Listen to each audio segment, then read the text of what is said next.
Hi and welcome to the Windows System Programming Fundamentals course here on Pentester Academy. My name is Pavel and I will be your guide in this course. Let's now take a look at threads. So thread is an entity that is scheduled by the kernel to execute code. So we can think of a thread as an abstraction over a processor. But even a thread holds some management information. One of them is called the context of a thread. This is a set of all the CPU registers currently used by the thread. When a context switch occurs, that is, one thread is removed from a processor and another is put in its place, we have to save the CPU registers in the thread's stack so that when that old thread is going to be scheduled again, perhaps on another processor, we can then restore the state of the thread of all the CPU registers, and so the thread doesn't really feel that anything has changed, it just can continue working from the same location and same state where it was before. And so we have a state of CPU registers that are part of the thread. Each thread has an access mode that's going to be user mode or kernel mode.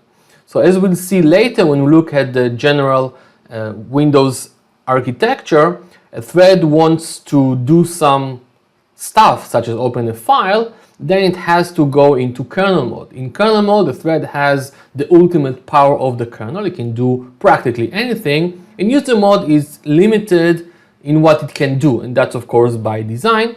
And this course is around programming against Windows in user mode only. So we're not going to do any kernel programming in this course. Each thread has two stacks, at least each user mode thread has two stacks. One of them is in user space and the other is in kernel space. And it doesn't really matter right now why do we need two stacks, but the stack is the normal stack that we know of where local variables are stored, where return addresses when calling functions are stored, and so on. So each thread has its own stack naturally because each thread is independent execution entity, so it doesn't mix with other threads. And then there's something called thread local storage. Thread local storage is a user mode mechanism that allows us to store data on a per thread basis and access that data uniformly. We'll see an example of thread local storage in a later course. And then there's an optional access token. So we mentioned for a process there's an access token that represents the security context of everything running within that process, and by default threads use the process access token. However, a thread can perform an operation called impersonation and get its own token that perhaps uses another user with different privileges and so on. And so if a thread does have an access token of its own, it can use it. That's why this is optional. Another thing that a thread can have is a message queue in Windows. Windows, that is those rectangular areas where we see user interface. And so by default, when a thread is created, it's going to be a CPU or I/O operation thread. It's going to be a worker thread. However, if a thread creates Windows, creates user interface, then it automatically gets a message queue, and that message queue is going to be sent messages for everything happening in all the windows that thread created. And so that thread has the responsibility to pump messages from the queue. Otherwise, as we discussed earlier, the task manager will conclude that the particular process is not responding. And that happens when a thread that manages UI doesn't look at its message queue for at least 5 seconds. And so if you're writing any UI related code, you know that if you want to do something that may take long, you want to do that asynchronously. So you want to do that, for example, on a different thread or using some other asynchronous mechanism so that your UI thread is not blocked. And then there's something called priority. The priority of a thread is a number between 0 and 31, where 31 is the highest, that is used in thread scheduling. So let's say we have a number of threads which is greater than the number of processors, and all these threads want to execute. So in this case, they can't really execute at the same time. Some threads will have to to wait for their turn. And so the priority is the primary mechanism to decide which threads should run now, which threads should run later. And we'll discuss thread scheduling in more detail in another course. And finally, a thread has a state.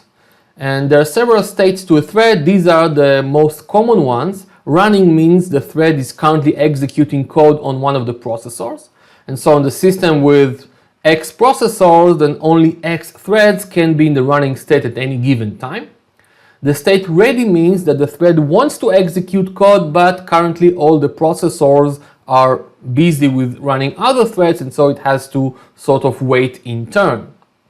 And then finally we have the waiting state, which means the thread doesn't really want to execute because it waits for something. Maybe for window message, maybe for an I operation to complete. It doesn't really want to run. Once it gets the thing that it wanted, that it was waiting for, then it would go into the ready state and then hopefully to the running state as quickly as possible. So let's take a brief look at threads on a system-wide basis. We've seen already that there's a threads column we can have in Task Manager here. So you can see that we have this Zoom process that has 128 threads. That's way too much for a process that doesn't do anything right now, so it consumes 0 CPU. And Visual Studio also has lots of threads. And so as you can see, some processes have really lots of threads, but the process itself uses 0 CPU, which means that most of these threads are in the waiting state most of the time.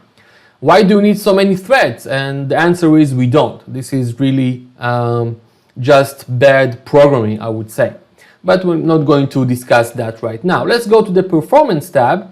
And here in the CPU area, we can see what's going on with my processors. I have 16 logical processors here, and I can see that on the system currently there are 6,000 and something threads. Really lots of threads. However, the CPU utilization is roughly around 20%. That means only 1/5 of my processors are active at any given time. And so that's roughly maybe 3 processors, which means that there are roughly 3 threads in the running state at any given time. This means that all the other 6,000 something threads are in the waiting state. If at least 16 threads would be in the running state on my system, then I would see 100% CPU utilization because all the CPUs are completely busy. So of course, Task Manager here only updates its values once per second, and so this is sort of an average of what happened in the last second. So roughly 3 threads from all these 6,000 something are actually running at any given point in time. This is what it looks like on my system. And we look at other tools that provide more details about what's going on in terms of threads in a later course.